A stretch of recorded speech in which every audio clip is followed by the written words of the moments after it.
queda más fácil de pronto ir a pedir oración. Esto es algo personal. ¿Por qué crees que Dios nos lanza la propuesta de orar de 5 a 6 de la mañana? ¿Para qué será? Y se están reventando una cantidad de ataduras, hermano. Esto ha sido una bendición tremenda. Testimonios he recibido así en la oficina. Hermanos que me dicen, pastor, he venido orando de 5 a 6 de la mañana y esto ha sido una bendición tremenda, hermano. Pero si usted no lo hace, yo no lo puedo obligar. Porque le estoy enseñando cómo crecer en fe. A su nombre. Les prestemos atención, hermanos, que necesitamos crecer en fe. ¿Cuántos necesitamos crecer en fe? Bueno. Ahora, una vez yo he crecido en fe, lo que yo le pida al Señor lo recibo, ¿sí o no? Y Dios hace lo que sea, trata y hace lo que sea, pero recibo respuesta de mi oración. Cuando en lo personal se trata, ¿sí o no? Ahora, ¿qué pasa con otras personas? Miremos lo que nos enseña la Escritura. Váyase a Marcos capítulo número 9, por favor. Acompáñeme a Marcos capítulo número 9. Miremos esta Escritura. Bendito sea el nombre del Señor. Muchas veces la fe de otras personas fue un factor importante para que se efectuaran milagros. Jesús le dijo al padre del niño que estaba enfermo que la sanidad era posible si la gente tenía fe. Jesús le dijo, si puedes creer, al que cree todo le es posible. El hombre le respondió, creo, ayúdame en mi incredulidad. Leámoslo por favor en Marcos capítulo número 9, del verso número 18. Leámoslo desde el 14, dice, cuando llegó a donde estaban los discípulos, vio una gran multitud alrededor de ellos y escribas que disputaban con ellos. Y enseguida toda la gente viéndole se asombró y corriendo a él le saludaron. Él les preguntó, ¿qué disputáis con ellos? Y respondieron uno de la multitud, dijo, maestro, traje a ti mi hijo que tiene un ¿qué? ¿Qué es lo que tiene? ¿Qué es lo que tiene? Bueno, el cual donde quiera que le toma, le sacude y le echa espumarajos y cruje los dientes y se va secando. Y dije a tus discípulos que le echasen fuera y no pudieron. Verso 19, ¿qué dice? Y respondiendo él les dijo, oh generación, ojo, no pudieron echar fuera al demonio. ¿Por qué? Porque en ellos había ¿qué? Incredulidad. Pero ellos habían escuchado la palabra sí o no. ¿Qué leyó usted en Marcos 10? ¿Qué leyó usted en Marcos 9? ¿Qué leyó en todos los versículos que hemos estudiado ya? Precisamente que si nosotros creemos, las señales nos siguen. Por ejemplo, en Marcos 16, versos 16, 17 y 18. Estas señales te seguirán. En mi nombre echarán fuera demonios. Hablaréis en otras lenguas. Y cogiereis serpientes en las manos. Y vienes cosas mortíferas, no les hará daño. Impondréis la mano sobre los enfermos y estos sanarán. ¿Sí o no? Esa palabra la habían recibido los discípulos. Pero aquí se les presenta un demonio en un joven, el cual lo enmudecía y lo tiraba al agua o lo tiraba al fuego y echaba espumarajo. No gritaba, no chillaba, no hablaba, no aullaba, ni nada, sino que sencillamente echaba espumarajo. Pero mire qué tremendo, ellos movieron el poder de Dios, porque por algo se manifestó el demonio. Mire, cuando estuvimos aquí la otra vez, en los domingos anteriores, sencillamente se le imponía la mano a las personas y las personas que estaban endemoniadas, ¿qué pasaba? Empezaban a chillar. Y cuando los demonios se ven que el poder de Dios está encima, chillan y echan espumarajo y toda esa cuestión. Entonces aquí dice que el demonio se manifestó, pero no pudo salir del cuerpo del joven. Y el Señor les dijo, y respondiendo él les dijo, oh generación incrédula, ¿hasta cuándo he de estar con vosotros? ¿Hasta cuándo os he de soportar? Traédmelo. Verso 20 dice, y se lo trajeron. Y cuando el espíritu vio a Jesús, ¿qué hizo? Sacudió con violencia al muchacho. ¿Quién sacudió al muchacho? Jesús. Qué buena esta aclaración, porque por ahí tengo unos videos. ¿Cómo me gustaría pasarlo en esta pantalla ahora? Que hay espíritus que cogen a una persona y la tiran al piso y después van y dicen, el pastor me pegó una cachetada. Qué bueno que lo estamos leyendo aquí en la Biblia. A su nombre, léalo. Verso 20. Y se lo trajeron, y cuando el Espíritu vio a Jesús, yo le hago una pregunta: ¿quién mora dentro de ti? ¿Y quién mora dentro de este servidor? Y si estamos en un tiempo de oración, ¿qué? ¿Quiénes ministra? ¿Ministra el hombre o ministra el Dios de la gloria? Bueno, verso 20, y se lo trajeron, y cuando el Espíritu vio a Jesús, sacudió con violencia al muchacho, quien cayendo en tierra, ¿qué hacía? Se revolcaba, echando ¿qué? Qué tremendo, hermano. Verso 21, Jesús preguntó al Padre: ¿cuánto tiempo hace que le sucede esto? ¿Y qué le dijeron? Y él le dijo: ¿desde cuándo? Bueno, ya lo hemos estudiado. ¿Qué significa que tenía qué? Dígalo. Sí, es un espíritu. Se posesionó, se tomó, se entronó, le atormentó, le hizo daño. Pero ¿cómo era? Maldición ancestral, generacional, hereditaria, por culpa del papá, del abuelito. Tal vez el papá fue brujo, la mamá fue bruja, la abuelita fue bruja, qué sé yo. Pero esa manifestación la tenía ese joven porque desde niño lo tenía, o sea, que había sido heredado. A su nombre. Prosigamos. ¿Qué sigue el verso 22? Y muchas veces le echan el fuego y en el agua para matarle. Pero si puedes hacer algo, ten misericordia de nosotros y ayuda. Cuando sucede una cosa de esas, ¿qué se hace? Se humilla y se pide ayuda. ¿Qué es lo que se debe de hacer? ¿A quién? Al Señor. Verso 23. Jesús le dijo: ¡ja! Mire qué bueno. Si puedes creer, al que cree, todo le es posible. ¿A quién le dijo? Al joven que estaba allá.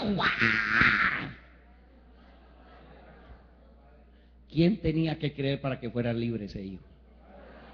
Porque la maldición se la había heredado precisamente al papá. Mire qué tremendo, hermano. Siga leyendo. Oh, gloria a Dios. Diga, esto está bueno. Diga, esto está bueno. ¿Qué dice el verso siguiente?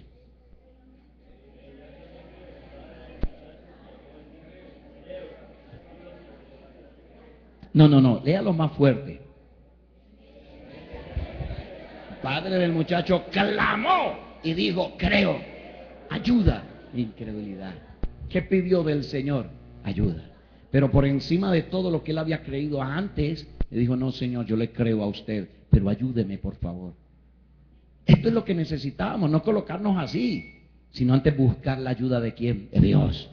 Léalo, verso 25. Y cuando Jesús vio que la multitud se agolpaba, ¿qué hizo? Reprendió al espíritu inmundo, diciéndole: espíritu mudo y sordo, yo te mando, sal de él y no entres más en él. Verso 26, rápidamente, ¿qué dice? Entonces el espíritu, clamando y sacudiéndole con violencia, salió, y él quedó como muerto, de modo que muchos decían: está muerto. Pero Jesús, tomándole de la mano, le enderezó y se levantó. Bueno, ¿qué es lo que estamos viendo nosotros? Que se necesita la ayuda tal vez de otro.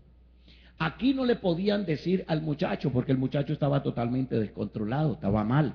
En otras palabras, estaba totalmente poseído por el demonio. Este muchacho tal vez nunca había escuchado hablar de Jesús, pero quien escuchó hablar de Jesús fue ¿quién? El papá.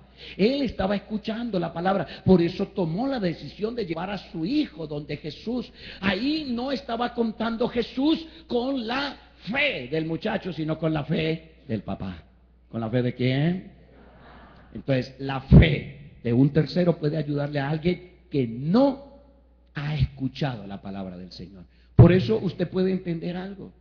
Muchas veces viene una persona por primera vez a la iglesia, a una campaña o a un culto, hermano, y otro puede estar allí en la banca durante tanto tiempo, hermano, buscando una sanidad, y al que llegó apenas le llega la sanidad. ¿Por qué? Porque la fe del que lo trajo le sirvió bastante.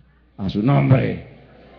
Por eso es lo importante de traer gente nueva a la iglesia. ¿Qué necesitamos en la iglesia? Porque de pronto los que ya llevamos mucho tiempo nos volvimos mañosos y ni hacemos ni dejamos hacer. Pero la gente que realmente quiere algo de parte de Dios, hermano, ellos están dispuestos a que Dios los ayude. Diga: necesito la ayuda de Dios. Cuando el centurión buscó a Jesús para pedirle sanidad para su criado, Jesús le dijo: de cierto os digo que ni aún en Israel, está hablando de la iglesia, he hallado tanta fe. Y el criado fue sanado en aquella misma hora. Miremoslo en Mateo capítulo número 8, del verso 10 al 13, por favor.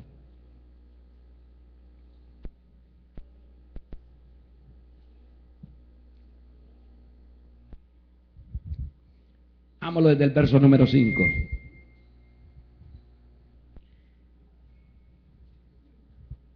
¿Qué dice la escritura en Mateo capítulo 8, verso 5? Dice: entrando Jesús en Capernaum, vino a él un centurión rogándole. Qué buena esta palabra. ¿Cómo llegó el centurión? Tengo autoridad. Mire quién soy yo. Aquí vengo a ver. No, hermano. ¿Qué es lo que más mira el Señor? La humildad. Quebrantamiento, no altivez, no arrogancias, no prepotencias. La persona altiva busca pelea en toda parte, hermano. Por todos lados se la pasa peleando. No hace amigos sino enemigos. Esa persona nunca va a recibir nada de parte de Dios, porque su corazón no ha salido de donde le quiso sacar el Señor.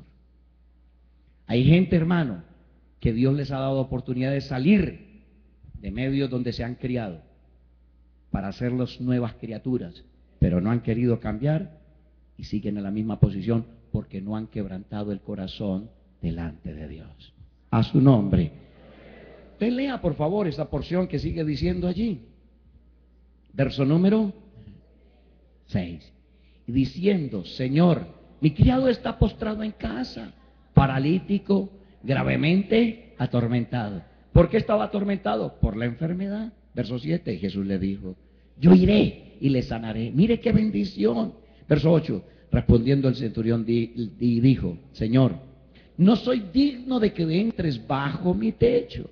Solamente di la palabra y mi criado, ¿qué? Mire, en cambio hay gente que pelea. No, es que tiene que ir alguien de la iglesia y orar y así. Si no van, me enojo y no vuelvo. No, hermano. ¿Quién es el que hace la obra? Y la gente se equivoca a veces, hermano. Bendito sea el Señor. Verso 9 dice: porque también yo soy hombre bajo autoridad, y tengo bajo mis órdenes soldados. Y digo a este: ve, y va. Y al otro: ven, y viene. Y a mi siervo: haz esto, y lo hace. ¿Qué se llama eso? Aprender a someterse para poder tener autoridad. Verso 10 dice: al oírlo Jesús se maravilló y dijo a los que le seguían: de cierto os digo que ni aún en Israel he hallado, ¿qué? Tanta fe. Qué tremendo. ¿A quién le estaba diciendo que tenía fe? ¿Al que estaba enfermo en la casa o al que había ido a interceder por el enfermo? ¿Cuántos aquí vienen a interceder por alguien que tienen en casa? ¿Cómo tienen que hacerlo? ¿Veniendo a buscar pelea en la iglesia? ¿En una posición altiva, arrogante, prepotente o humillado? El que se humilla, pero el que se exalta, sí, hermano. Uy, hermano. Dios no puede ser. Todo lo que se siembra se recoge, hermano. Hay un Dios justo. Diga conmigo: hay un Dios justo. Por eso, hermano, yo he aprendido a no intervenir con mis sentimientos en nada. Así me toque en lo que más me duela. Yo digo: papá, tú eres el que todo lo paga, Señor. Él es el único que todo lo hace, hermano. Y Él me lo ha prometido. Mi hijo, estése quieto. Mía es la venganza, yo pagaré. Él es poderoso, hermano. Él es poderoso, hermano. A su nombre. Mire el verso 10, léalo una vez más, por favor. Al oírlo Jesús se maravilló y dijo, léalo pues, a los que le seguían: de cierto os digo que ni aún en la iglesia he hallado tanta fe. Qué tremendo, hermano. Como un hombre que no ha vivido